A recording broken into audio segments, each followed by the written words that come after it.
listening to Prophet Danny Eljedu. Welcome to the 18th day of the 20 days faith fast. Enjoy the part 1 of this message.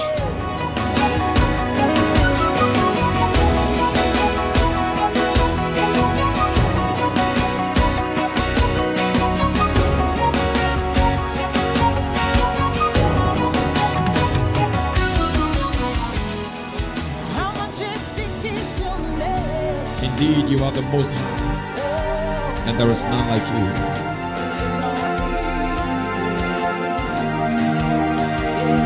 Thank you for your presence. Thank you for your glory. Thank you for the name Jesus that is above every other name. Thank you for who we have become in you. Thank you. That is all we can say tonight. Thank you. Thank you for life, even the eternal life that has given us a new lifestyle in Christ, a lifestyle of glory, a lifestyle of success, a lifestyle of victory. We worship you, Lord. We bless you. We bless you. We bless you in Jesus' name. Reveal Jesus to us, Holy Spirit, more tonight. May we know him. He is the reason we are here. And breathe on us, God Almighty. Fellowship with us, Holy Spirit. We give you all glory. And let the grace of Jesus continually increase in our lives tonight. Take us to different levels of your graces. We worship you. May we encounter the supernatural even through your word. The Bible says, for we are sanctified by your word. We give you all glory. Thank you. Thank you. Even in Jesus' name, and all the saints will shout a big amen. Hallelujah. Please take your seats. Amen. Were you clapping for me? You're clapping for the Lord.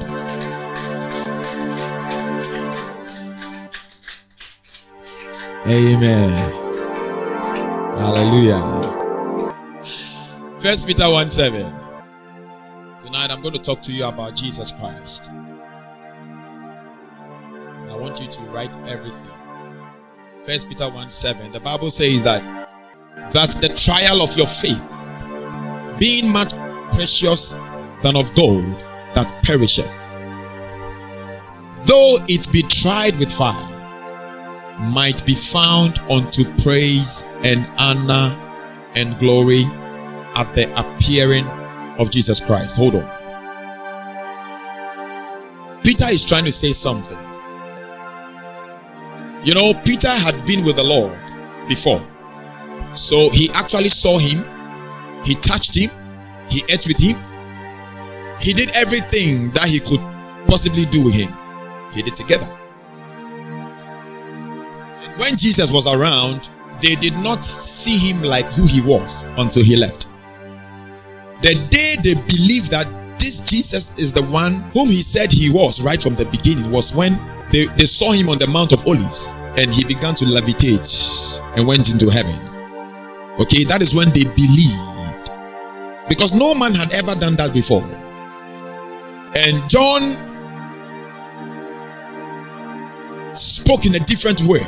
In John chapter 1, he says that, now they were describing Jesus, that which was from the beginning, which we have heard, which we have seen with our eyes. Because they heard, they saw him with their eyes, which we have seen with our eyes, which we have looked upon, and our hands have handled. They didn't call him Jesus Christ. Now they said the word of life, because they have seen a different side of him. Because when they touched him, when John put his head in Jesus' bosom, yes, they knew there was something about him, but they couldn't tell he was God. Because you see, the name Son of God means God in the flesh. But they couldn't align with their thoughts, because it was difficult for a Jew to believe that a human being can compare himself to a God. So though they saw all the miracles, everything, do you remember what Thomas did? For the first time, Thomas called Jesus my Lord and my God. Why? Because then Jesus had resurrected. And he actually fulfilled what he said he was going to do, and he did that. So now they saw him in a different light. Now John was also expressing this same feeling, and then he said that which was from the beginning. Now he's talking about it. Now he understands John 1:1. In the beginning was the Word. So he said that which was from the beginning, which we have heard, which we have seen with our eyes, which we have looked upon, and our hands have handled, the word of life. Verse 2. For the life was manifested. Now he calls him life. You get it? Now he calls him life. Was manifested. And we have seen it. And bear witness. And show unto you that eternal life. So Jesus is the eternal life. Now he knows Jesus beyond the name Jesus or the man Jesus. Now he started having revelations about him. He's calling him the word of life. He's calling him the life. Now he's calling him the eternal life. He says, which was with the Father and was manifested unto us. You get it? Then Peter, 1 Peter 1:7, when Peter was talking to the Jews and how like you guys were worshiping and you were thanking God and you were worshiping God, Peter was amazed at what was happening. So then he asked that though you are going through trials, though you are going through a lot of things, the trial of that faith is much more precious than gold. And it is found unto the praise and honor and glory at the appearing of Jesus Christ. He didn't end it. He's now coming to explain why he said that. Go on. To 8. Whom having not seen, ye love. In whom, though now ye see him not, yet believing, ye rejoicing with joy unspeakable and full of glory. And this is what when the angels see, they marvel. Like some of you were praying this afternoon and the angels came around and they're looking into your faces. Because he said, whom having not seen, ye love. Do you love God? Have you seen him? What makes you love him? The mind can't understand. He said, though you are going through trials, and the trial is building up your faith, and that trial of your faith is incomparable to gold. It is all for his glory. And Peter was shocked at the way the people were behaving. Because for him, he had seen Jesus before. He touched him. He ate with him. So if anybody needs to have faith in Jesus Christ, it should be him. But then he's surprised at the people that were there. And no wonder the angels are also surprised at us. That whom we have not seen yet we love. And whom now that we don't even see, yet we believe. With what? We rejoice with joy unspeakable. We rejoice with joy unspeakable and full of glory. Listen, you have no idea. Matter. You have no idea how you make heaven heaven. The Bible says that I will enter his gates with thanksgiving in my mouth, and I will enter his courts with praise. But the Bible says there are around his throne are thousands upon thousands of angels and 10,000 upon 10,000 of angels. These are just angels. And he said there are 24 elders that are also around his throne. Okay. Then he said there are 4 beasts. And we have the sons of men. And we have other angels that were not even mentioned. Yet, he needs your worship.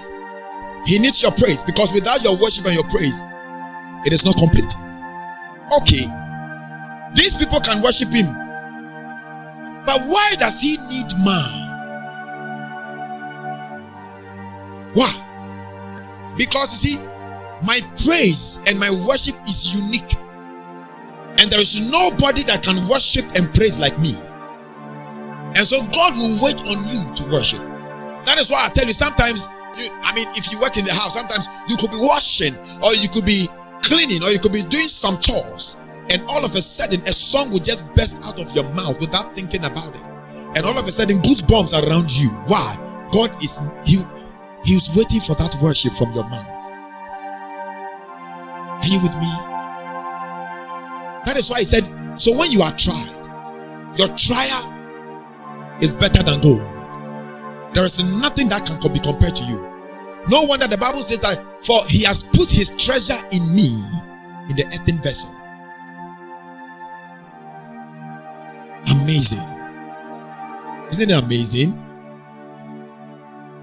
I just want you to understand that you are not just a common person.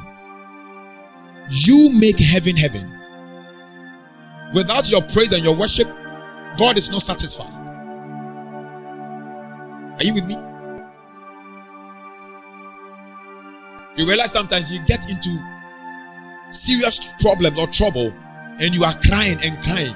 You realize prayer will not come out of your mouth, but a song will just come out of your mouth.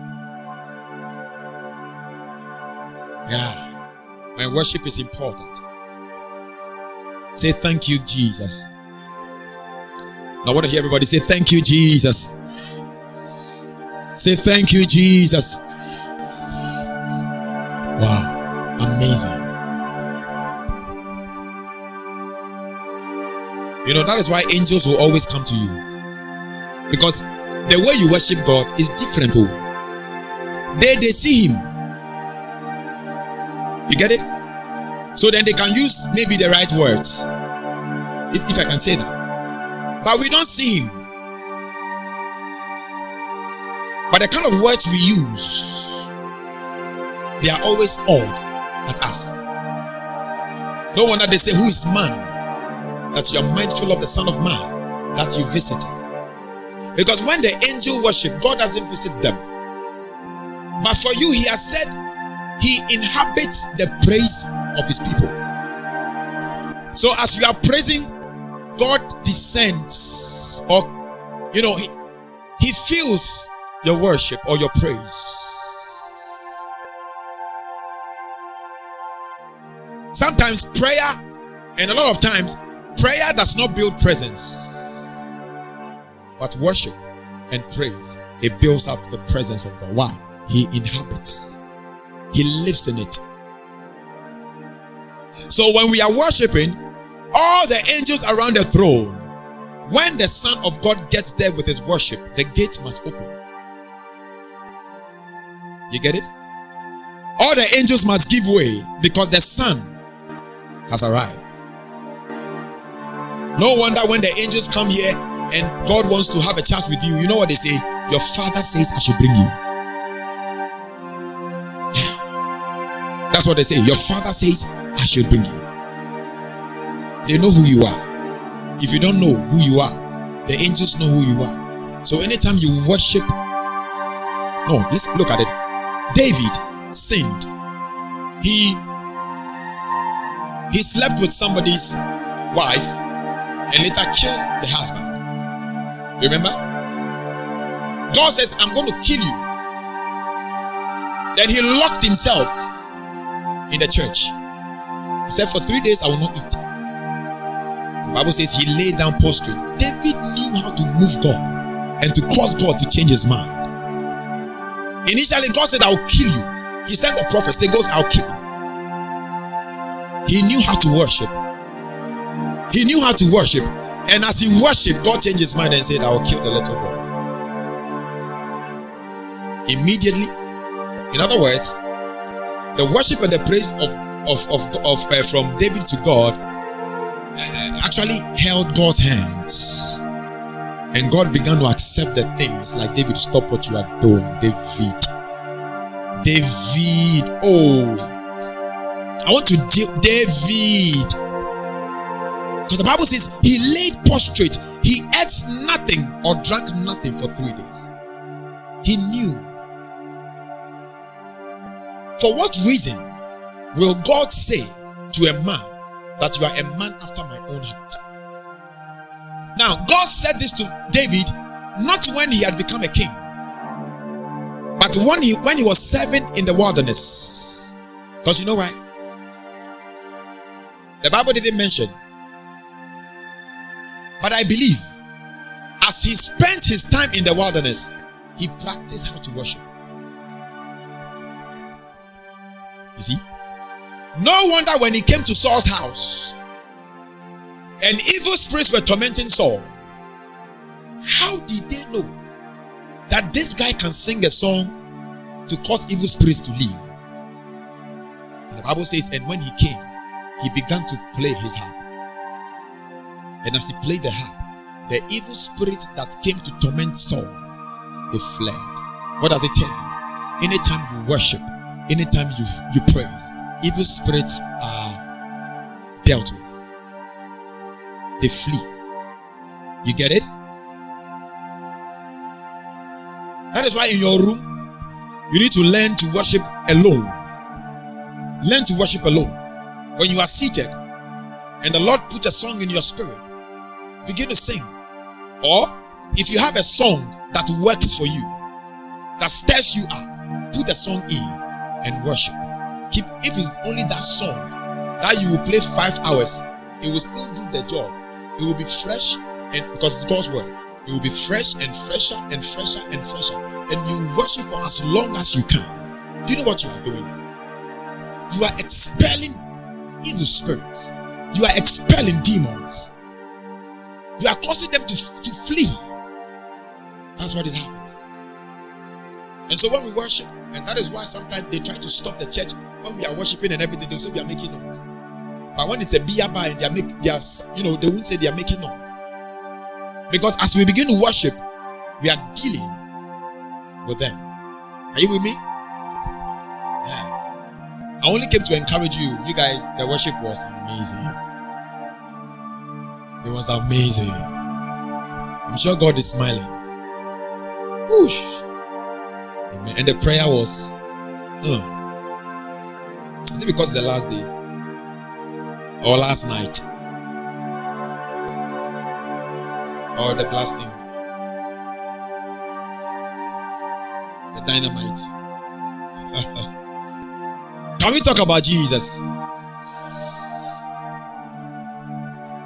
Who wants to live here the same? Who doesn't want to live here the same? Okay. Ladies and gentlemen, do you know when you put Jesus first in everything you do, God puts you first in everything? Yeah.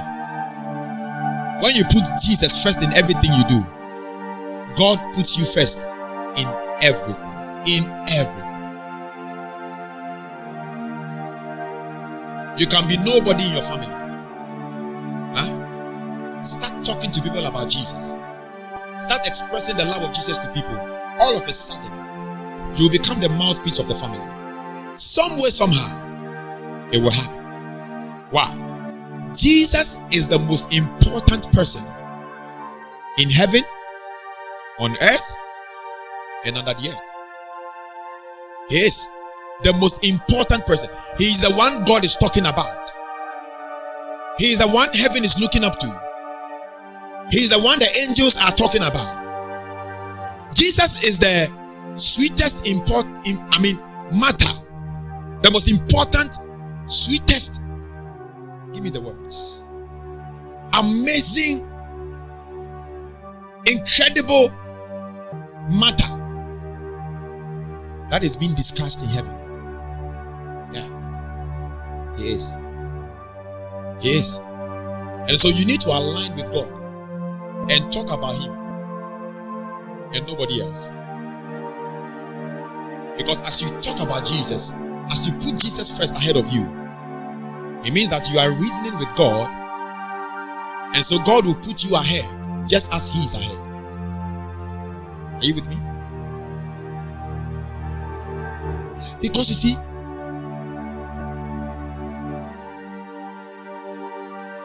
God is not a name. Father is not a name. Son is not a name. The Holy Spirit is not a name. God had a name.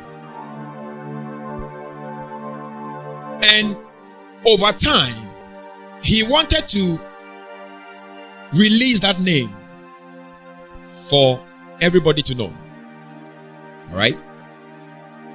But he was waiting for the right time to release that name. So in the Old Testament, for every man that gets in contact with God, he will give him a particular name by which he could address him. You get it?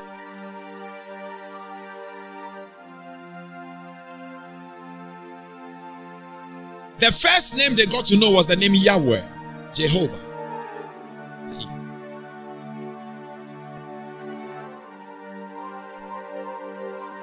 But afterwards, he began to release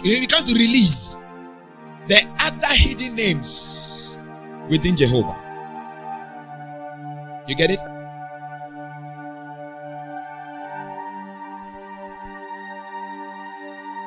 Sometimes, on some rare occasions, he doesn't use the name, depending on who you are, he doesn't use the name Jehovah, like Moses. When Moses saw him, he revealed his name. He said, "What is your name? If I go, what do I tell Pharaoh? Who sent me?" He said, "Tell him that I am sent you." How can I am that I am be a name? And that is why when you're reading your Bible and you see such thing, such a word, a sentence, you don't continue. It becomes your seller. You pray about it. You ask him, how can you be called I am that I am? And then he will reveal to you. And once you catch that revelation, because you see, two things happen. All the names of Jehovah, some of them came around because of what he did for some people. For example, he causes some people to give birth, and they name their child according to the name of Jehovah. And until the appearance of the child, he wasn't called like that. Are you with me? Which means there is a purpose for that particular name and for that particular child. Are you with me? And sometimes the name will also come when they have gone to war and they've won. And the place that, he gave them victory, they named that place after him. He did all these things as a process of revealing the actual name. So for example, Moses used I am that I am. He never used Jehovah Jireh or Jehovah Adonai. Ezekiel used, or he saw, Jehovah Tikenu. He didn't use I am that I am. What does it mean? In those times, God will give a name for a particular purpose, for a particular reason. And the man that God calls, he gives the name to, so they can run in that name. Are you with me? Alright. I know you know a lot of them, but let me just touch on a few. In 2 Kings chapter 20 verse 5, the Bible calls God there Jehovah Rophe or Rapha, which means the Lord heals, or the Lord our healer. Okay? Jehovah Rapha. Now in Psalm 84 verse 8, he is called El Shaddai, which means the Lord God Almighty. Now, the phrase the Lord God Almighty is the Hebrew translation of God Almighty. Alright.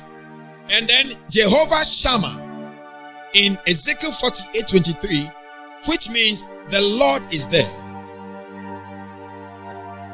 The Lord is there. Jehovah Shammah, the Lord is there. And then Jehovah Nissi, which means the Lord our banner. Exodus 17:15-16. Exodus 17:15-16. Jehovah Nissi, the Lord my banner, or our banner. Okay? And Jehovah Jireh, the Lord our provider. Now, I want to say this to you. When you are with God, so strong, there are certain things you do that He can inherit unto Himself. Now, Jehovah Jireh, the Lord our provider, this one was in Genesis. It was said by Abraham. You remember? Genesis 22:14. The place where God made the provision for him, He named the place. Meaning that if Abraham has not named the place Jehovah Jireh, the Lord who provided for me, and God took that statement and said, it's my name. You get it? So Jehovah Jireh is a place. Okay. Did God call Himself, I am the God of Abraham, Isaac, and Jacob? Did He say that? Do you know what He just said? My name is... That's His name. So He's introducing Himself. My name is the God of Abraham, Jacob, Isaac. He inherited, their names became His name. Are you getting it? In the same way, when Jacob met God, and God changed his name from Jacob to Israel, He named the place what? Bethel. Which means what? It was the place where he had the encounter. He named the place. God says, where you have named is called. Meaning that, oh Jesus. Guys, listen. Meaning that, if they have not named, called the place, that name would not have been released. You get it now? Which means that whatever happened was in God's plan to release a name that He needed man to speak forth for it to come to pass. That is why I tell you, be a talker. And some of the things you will say, God will just inherit them and say, this is mine, this is me. So when God is, and this thing has been there, you can never read the Bible and not accord God or acknowledge God as the God of Abraham, Isaac, and Jacob. You cannot. You cannot. So why these different names? In other words, some people also, if they had not given birth, the name of God would not have appeared. That is why for some of them, He Himself locked their wombs for the right time to release the name, so that when the name comes forth, He inherits the name. So the Israelites, they didn't joke with names. They will always name based on a situation, based on a blessing, based on something that God did, and they name the child after. Now, oh, I love this one. You will love this. There is another name called Jehovah Ra. R-A-A-H. Jehovah what? Ra. Which means what? The Lord my shepherd.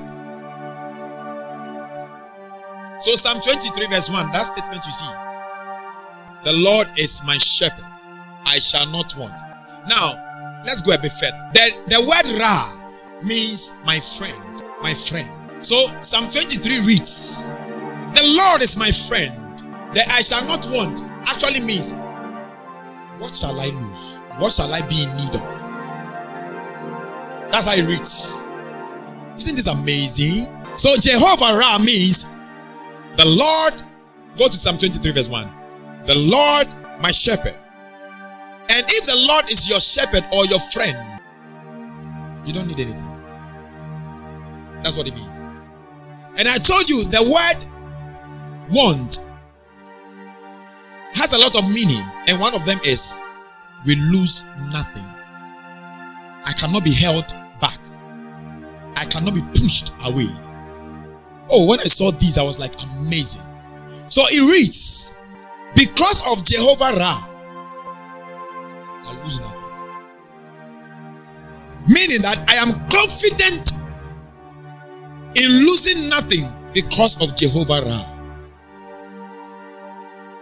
You get it? We are turning around. The Lord is my friend. I shall not want. How can I? When he is my friend. How can I? And if you have that mindset, nothing will move you. Because you are so confident in him. You get me? Okay. So we are going on.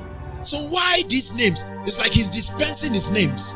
He's releasing the names, based on particular situation, a particular season, a particular circumstance. He's dispensing his name. The name of God is just being scattered all around. Why wouldn't he use one name? Why all these names? There is one, I don't know if you've heard before. He's called Ish. I-S-H. Which means what? Husband. Oh, Jesus. We are the bride. He's our husband. And you can find this in Hosea chapter 2 verse 16. Right? But there are several names. There are several names that we've not talked about. I'm sure you know a lot of the Jehovah's. But if you look at each of them, he gave it to his prophets, his people, and then some other people that encountered him. They saw his name, or they saw his works and the manifestation of his name. You get it? So when we fast forward, then we come to Isaiah 9:6. There, the prophet mentioned that there's going to be a son, okay? And this son will have 5 names. So he said, for unto us a child is born, unto us a son is given. And he said, and the government shall be upon his shoulder. There's no full stop, column. Okay. Then he said, his name might be called, may be called. Meaning that surely is going to be, correct? Alright. Shall be called 1, Wonderful. 2, Counselor. 3, the Mighty God. 4, the Everlasting Father. 5, the Prince of Peace. Listen. If you want to break these names down, you will find the Jehovah's there in this one. Jehovah Gibor is the mighty God. When you break all these things down, you realize that God, he scattered his name. Now he's summarizing under 5 umbrella. So he had, imagine, he had, let's say,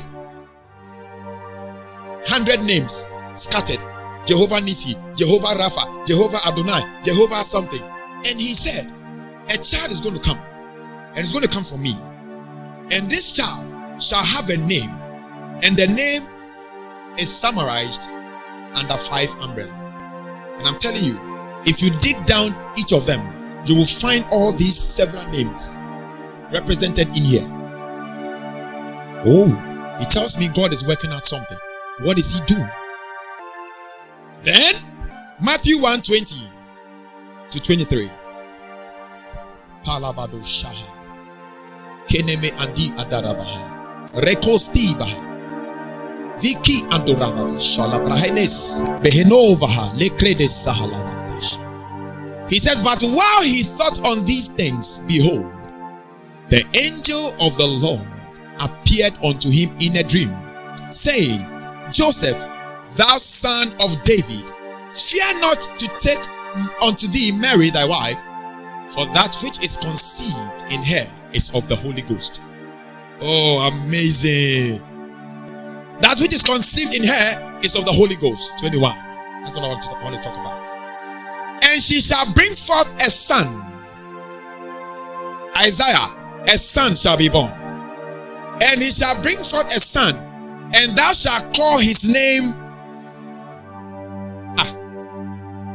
And his name shall be called Wonderful, Counselor.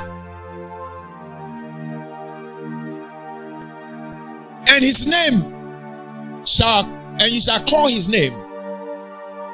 What happened to the 5?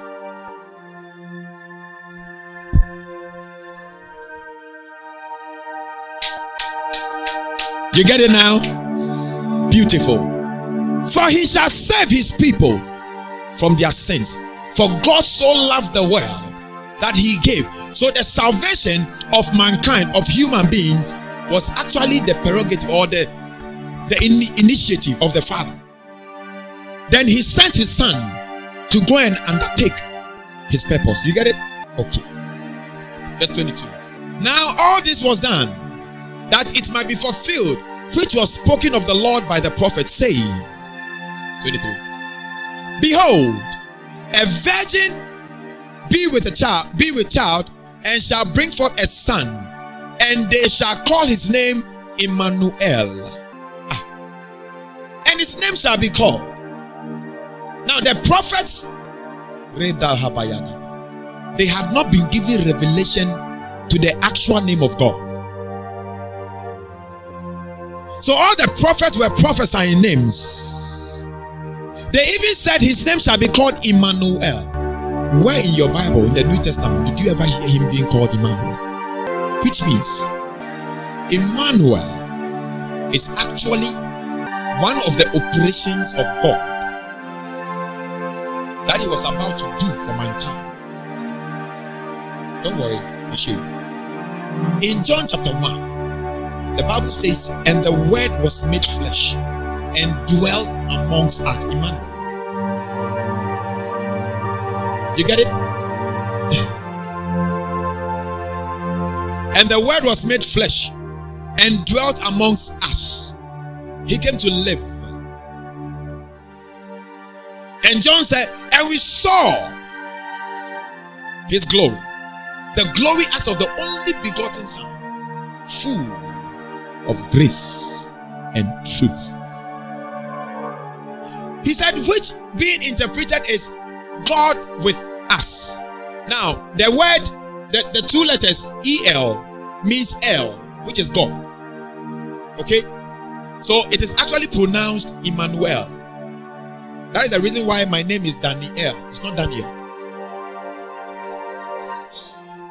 There is a God in my name. You can call yourself Daniel. It's a common noun. My name is not a common noun. A name that God inhabits is not a common noun. It's not even a proper noun. It is an exalted name. Yeah. So when you see me write, when you see my posters and they write Danny and capital EL, we are trying to tell you that there is a God in my name. I want to project the name of, you don't know how much I love him. I would like to project him anywhere, everywhere. So you are called Emmanuel. So stop, ask people to stop calling you Emmanuel. It's Emmanuel. Michael. Israel. Yeah. No, it's not Laviel.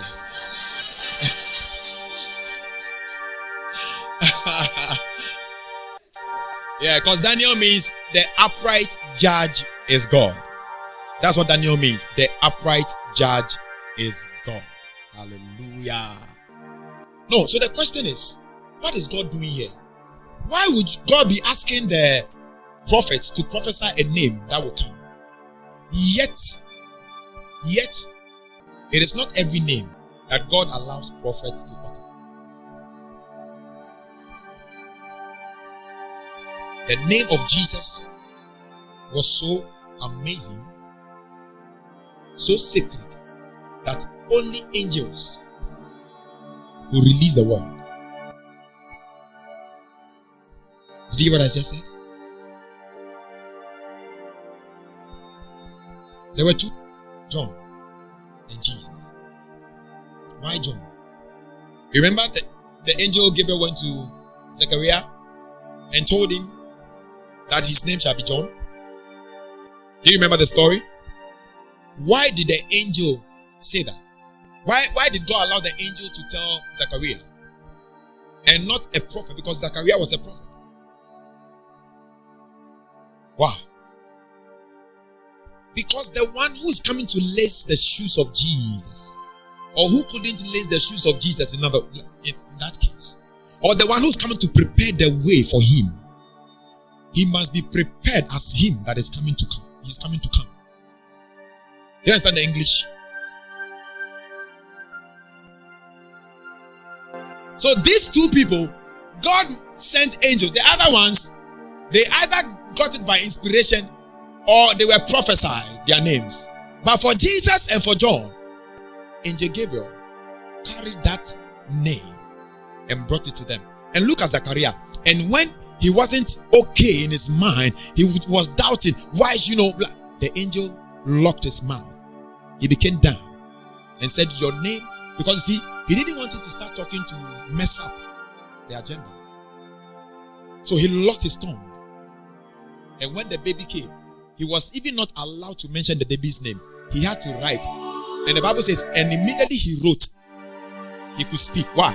He then agreed with a heavenly decision. You get it? But for Jesus, Joseph accepted, Mary accepted. No controversies. Are you with me? So, are you seeing what is happening here? So we saw scattered names, correct? Into what? 5. And then 1, Emmanuel. And then Jesus. The name of Jesus is the full stop to all the other names.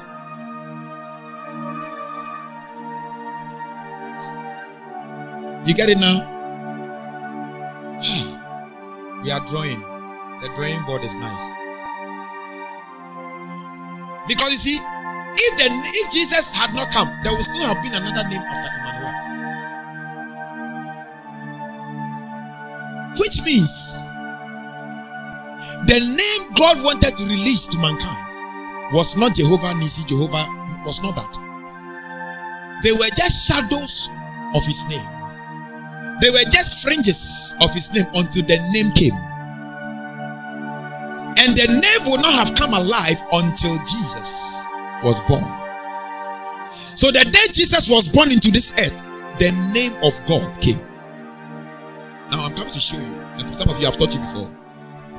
The man Jesus you saw walk on this earth was actually the name of God walking on this earth. Are you ready? Beautiful. John chapter 1 verse 1. I love the story we are writing.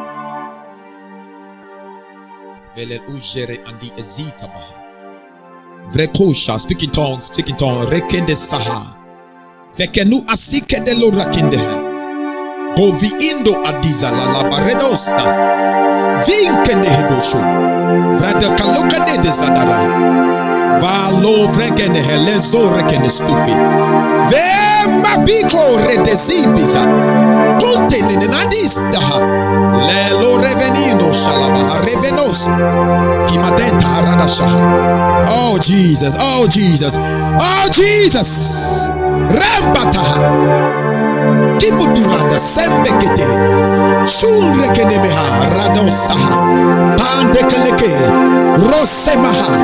Pandekerendo shadabaha. Mandelerado sadabaha. Amareko shandadabaha. Magendele de lo zadabaha. Mekolosi de lebeha. Kindadabaha. Rabado shadadabaha.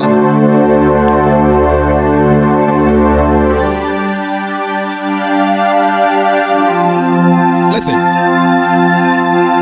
Before we go to John chapter 1, let me show you something. Hebrews chapter 10 verse 1. He says, for the law, having a shadow of good things to come, and not the very image of the things, can never with sacrifices which they offered year by year continually make the comers thereunto perfect. I'm going to show you another scriptures in the first John, where in the book of Ephesians, where it talks about those that embrace seasons, holidays, etc. He says, yes, these are just the shadows of the reality. And here he's also telling us that these things that happened under the law in the Old Testament were just shadows. What is shadow? For there to be a shadow, there has to be the real person. So Jesus was the real person, but they hadn't seen the real man. They were only seeing his shadows until the real man came. Now when the real man came, the shadow ceased, because when a light is so strong at a place, there is no shadow. because he himself is the light. But before he came, they were playing around with shadows. So all the Jehovah's, they were shadows of the reality. And when he came, Jesus, there has not been any change made to the name. That name has remained from the very first day Jesus entered this world. That name has never changed, and it shall never change. Are you with me? Now let's go to verse 1, John chapter 1.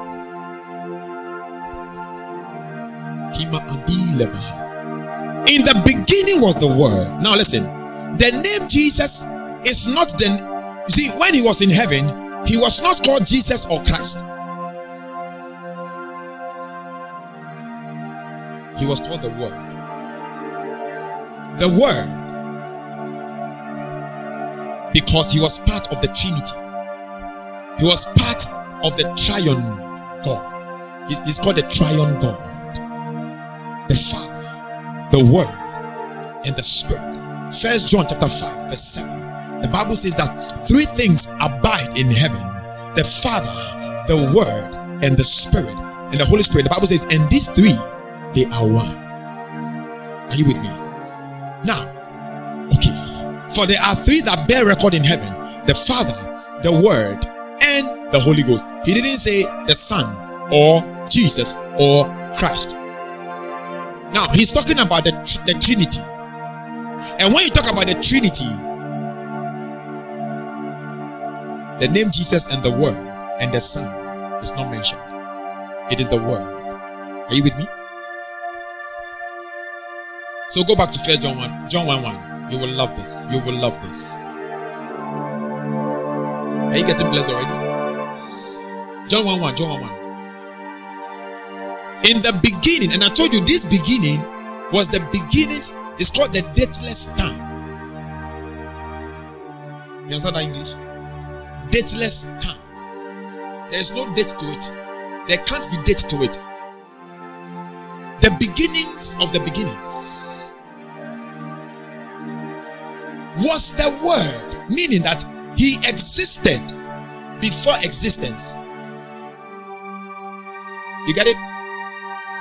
He existed before existence. And the Word, he's not trying to tell you who he is. The Word was with God, and the Word was God, meaning the Word is deity. The Word is deity. And if you are looking for the Word, he's always with God. Do you hear what Jesus said? If you love me, keep my commandments, meaning do my word. And what did he say? And my Father will love you, and we will come to you, and we will make our home with you. Why? Because when you find the Word, God is just there. If you want God to be so close to you, eat the Word. Fall in love with the Word. Do everything you can do with the Word, and God will. Listen, I just know God is with. He's with me so strong. Why? Because I love the Word. Yeah, and I know He's with you so strong because you love the Word. Otherwise, you'll not be sitting here for good 20 days. Today's the 18th day, and you sat down and believed the Word. People that are not Word lovers will not sit down to hear. I'm telling you, if you want God to be with you so strong, put everything aside. Prophecy, gifts, put everything aside, and put. Anytime I feel tired upstairs and I look into the Word, I start receiving strength, and I feel my legs are stronger, and and then I'm just opening, and I'm opening, and I'm steady, and he's telling me stuff, and I'm going to check, and I'm here. Then I get up on my feet, and I'll be speaking in tongues. Rabado shadabayadaba, rekadabayabadadaba, and strength comes. Why? The Word is always with God, and when you eat the Word, you eat God.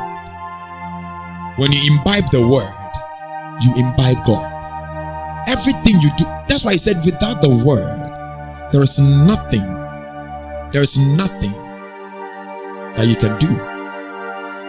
Are you with me? Verse 2. The same was in the beginning with God. They are trying to tell you, he is not under God, or God is not bigger than him, or in any way. He was because he is God. He is God.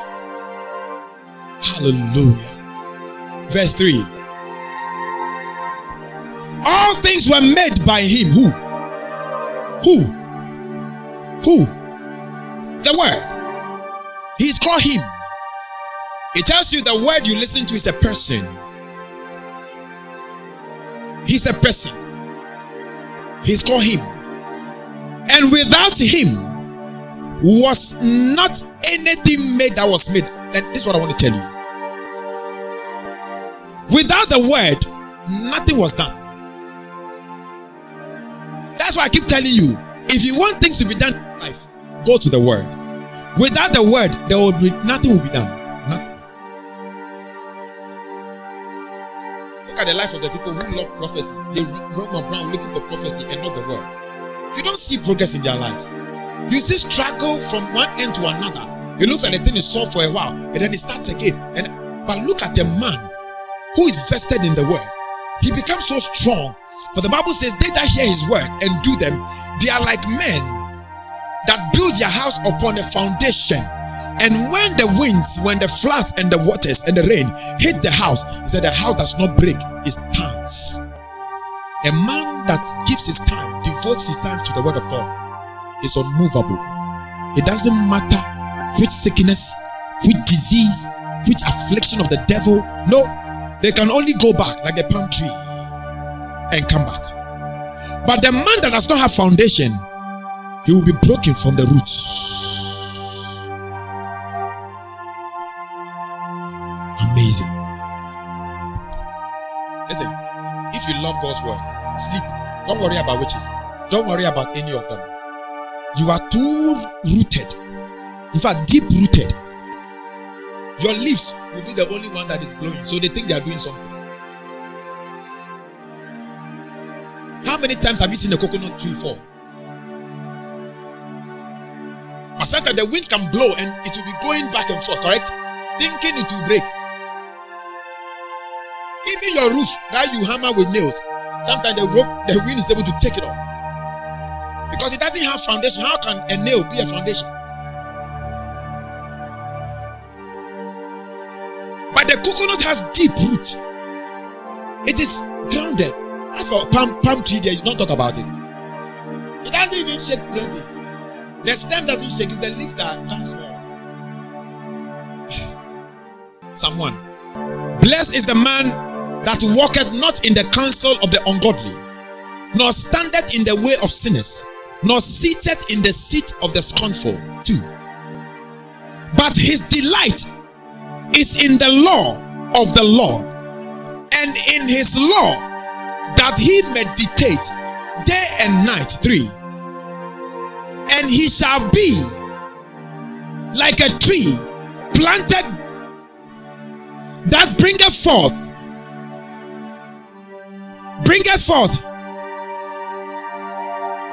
He didn't say its fruit. His. In what? His season. Now, the his season here is not earthly seasons. It's a spiritual season. Your own season. You determine the season. I told you. His leaf also shall not wither, and whatsoever he doeth. So you see, you don't need to pray for prosperity too much. Do the word. He showed you in verse 1. Verse 1. Blessed is the man. You are already blessed. You are already blessed. Blessed is the man who does not do these things, walketh in the counsel of the ungodly. When you have problems, when you have situations, don't go to unbelievers for counsel. We read in the scriptures, he said, when you have matters, problems, why do you take the matter to a court for a judge who is an unbeliever to sit and judge? Don't you have believers? And now we have the greatest giant, the Holy Spirit inside of you. If you have any problem, tell him first.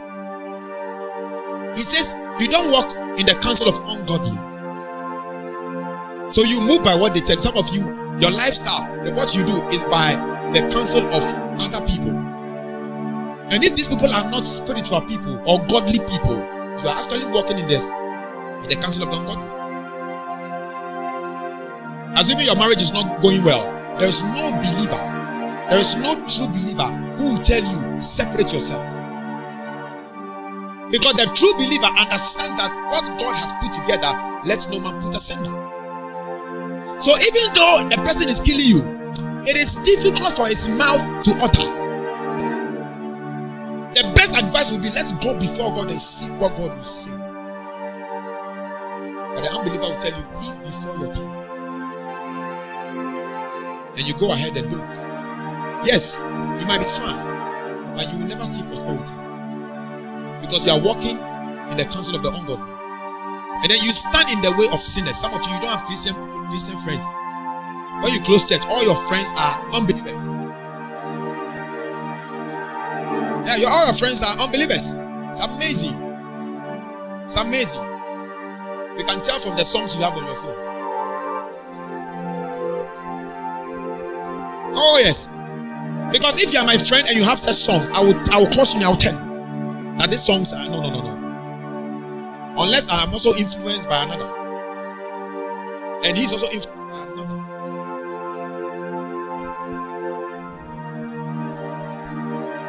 Look at the last one. Nor seated in the scoffers. You know scoffers?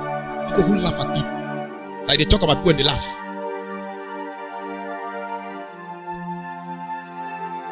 God doesn't want that. He says, you don't even have time for this. Verse 2. You don't even have time for this.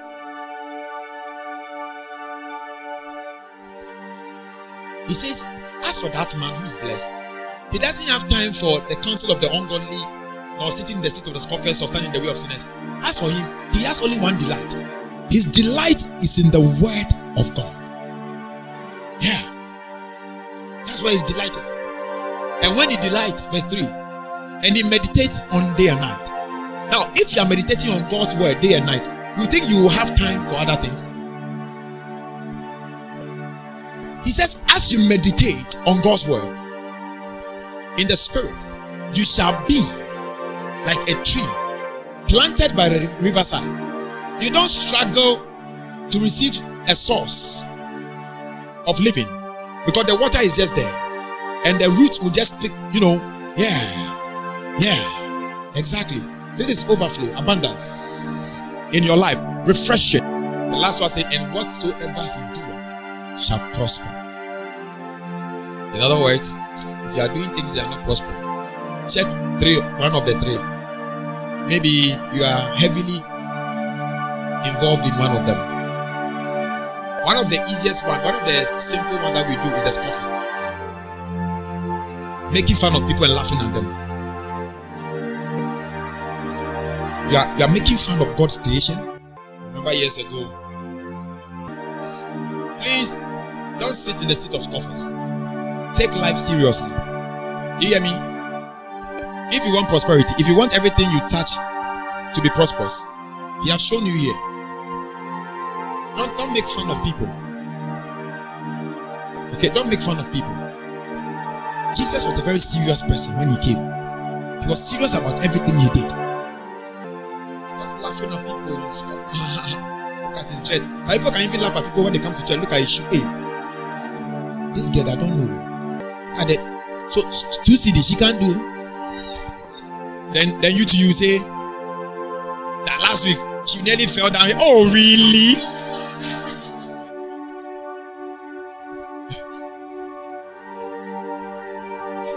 Now in the house of God, in church, when some other leaves are drying up and they are falling, he says, your leaf shall not wither. It shall not wither. Why? There is a constant supply of water. Yeah. Your name lights me Follow the man of God on all social media platforms. On Facebook at Daniel Jedu. On Instagram at Prophet Daniel Jedu. And on Twitter at Prophet Daniel Jedu. Thank you. God bless you. And keep winning.